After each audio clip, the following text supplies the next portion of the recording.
मान्यवर, मैं जो इनके समर्थन में, जो इनको पॉपुलर लैंग्वेज में अर्बन नक्सल कहते हैं, वो बुद्धिजीवी भाइयों को सवाल करना चाहता हूं।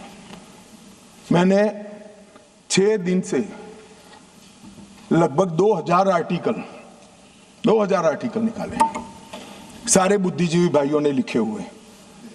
मेरे पास इसका पूरा जिस्ट भी है। ये सभी आर्टिकलों में सभी आर्टिकल हथियार उठाकर घूमने वाले माओवादियों के साथ चर्चा करो, वो न्याय के लिए लड़ रहे हैं, उनको मारना नहीं चाहिए, इनके प्रति सिंपैथी होनी चाहिए, सरकार विकास जल्दी करे, इस प्रकार के। एक भी आर्टिकल जो 8 साल का अबूझ बच्चे को उठा ले जाकर हाथ में हथियार पकड़ा दिए, इसकी मां के लिए नहीं है। मान्यवर, एक भी आर्टिकल अपने गांव से खेत में जाते हुए किसान का पैर उड़ गया और पूरा जीवन दिव्यांग बन गया, इसकी सिंपैथी के लिए नहीं है। 5000 से ज्यादा सिक्योरिटी फोर्सेस लड़ते लड़ते शहीद हो गए, उनकी विधवाओं के लिए एक भी आर्टिकल नहीं है, इनके अनाथ बच्चों के लिए एक भी आर्टिकल नहीं है। आपकी मानवता संविधान तोड़कर हथियार लेकर घूमने वालों के लिए ही है। इनके हथियारों से जो नागरिक मारे जा रहे हैं, इनके लिए आपकी मानवता नहीं है।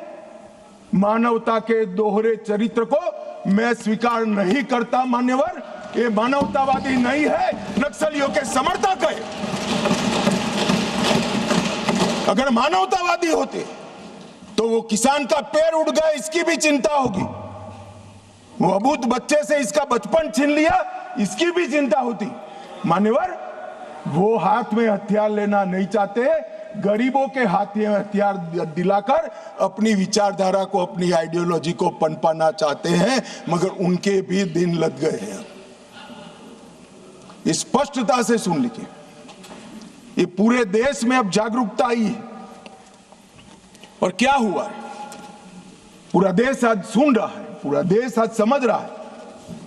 मान्यवर, मैं आज एक और बात बता दूं। किसी सदस्य ने जिक्र किया सलवा जुड़म का, और कांग्रेस के नेता और सारे लोग, मैं नाम देना नहीं चाहता वरना फिर से खड़े हो जाएंगे। मान्यवर, सलवा जुड़म का जजमेंट जो है, इसका पक्ष लेते हैं। मान्यवर, सलवा जुड़म की शुरुआत 2005 में राज्य समर्थित, मतलब सरकार समर्थित जन आंदोलन के रूप में हुई। आदिवासी युवाओं को एसपीओ बना गया, जिसको कोया कमांडो कहते थे, और उनको ये जो आतंक फैलाते थे, इनके सामने लड़ने के लिए ट्रेनिंग दी गई। मान्यवर, एम्बुश की रणनीति जो अपना रहे थे, इसके खिलाफ उसी प्रकार की रणनीति अपनाने का निर्णय हुआ। अब मैं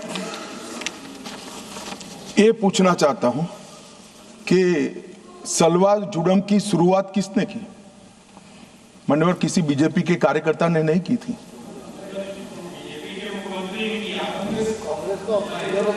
श्रीमान कर्मा ने किया था, जिनको नक्सलियों ने मौत के घाट उतार दिया, और वो कांग्रेस के नेता थे। मान्यवर, 5 जुलाई 2011 को सर्वोच्च अदालत ने नंदिनी सुंदर और अन्य लोगों ने एक विवाद दायर किया, और सुप्रीम कोर्ट ने जस्टिस सुदर्शन रेड्डी के नेतृत्व में तय किया कि नक्सलियों के खिलाफ राज्य की ये लड़ाई गैर कानूनी है, और तुरंत ही इनको हथियार वापस लेने का ऑर्डर कर दिया। परिणाम क्या हुआ मान्यवर? उनके हथियार वापस लिए गए, नक्सलियों के हाथ में हथियार थे, इन्होंने चुन चुन कर सलवा जुड़म में जुड़े हुए लोगों को मार दिया मान्यवर। और वही सुदर्शन रेड्डी विपक्ष का उपराष्ट्रपति पद के प्रत्याशी बने मान्यवर। कांग्रेस पार्टी जो कह रही ना हमारा क्या लेन देन है, ये लेन देन है। जो देश की कानून और व्यवस्था में मानता है वो सुदर्शन रेड्डी को कभी अपना प्रत्याशी नहीं बनाना चाहिए। मान्यवर, हमारे यहां न्याय तंत्र की व्यवस्था है। जो जज बनता है उसको तटस्थ माना जाता रहा, ये हमारे न्याय तंत्र की आत्मा है।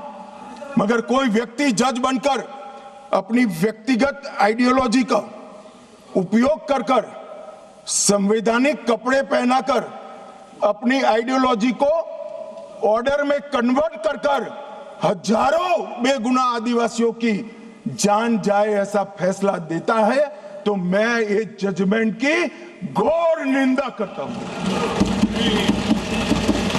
और मैं उन लोगों की भी निंदा करता हूं जिन्होंने उनको वोट दिए, प्रत्याशी बनाए।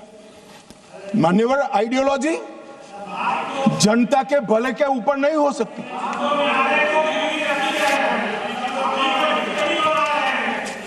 मान्यवर, आइडियोलॉजी कभी अबूझ आदिवासियों की सुरक्षा के ऊपर नहीं हो सकती। आइडियोलॉजी जनता के भले से ऊपर नहीं हो सकती।